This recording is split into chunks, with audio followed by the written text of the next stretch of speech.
Assalamualaikum sahabat Bepom Aceh.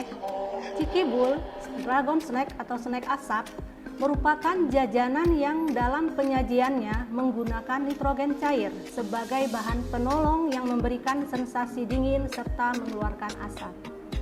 Penggunaan nitrogen cair diatur dalam Peraturan Badan POM Nomor 20 Tahun 2020 dan penggunaannya harus memenuhi persyaratan keamanan dan mutu yang terdapat dalam Kodeks Makanan Indonesia tahun 2018. Nah, potensi risiko bila konsumsi cikibul dan kontak langsung dengan permukaan kulit, mata, atau bagian tubuh lainnya dapat menimbulkan luka melepuh di kulit tergantung durasi dan area kontak, gangguan saluran pencernaan, serta jika terhirup, kadar tertentu dapat menyebabkan sesak nafas.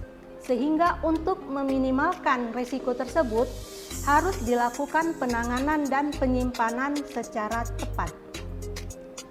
Yang perlu diperhatikan untuk penjajah pangan dan konsumen adalah nitrogen cair dibeli dari supplier dalam keadaan baik dan food grade yang memenuhi spesifikasi Kodeks Makanan Indonesia.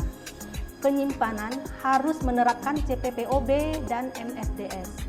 Penjajah pangan harus menggunakan alat pelindung diri yang sesuai dengan menerapkan SOP yang berlaku. Nah, cikibul aman dikonsumsi dengan selalu memperhatikan hal-hal yang telah dijelaskan tadi ya. Selalu jadi konsumen cerdas, bijak sebelum membeli.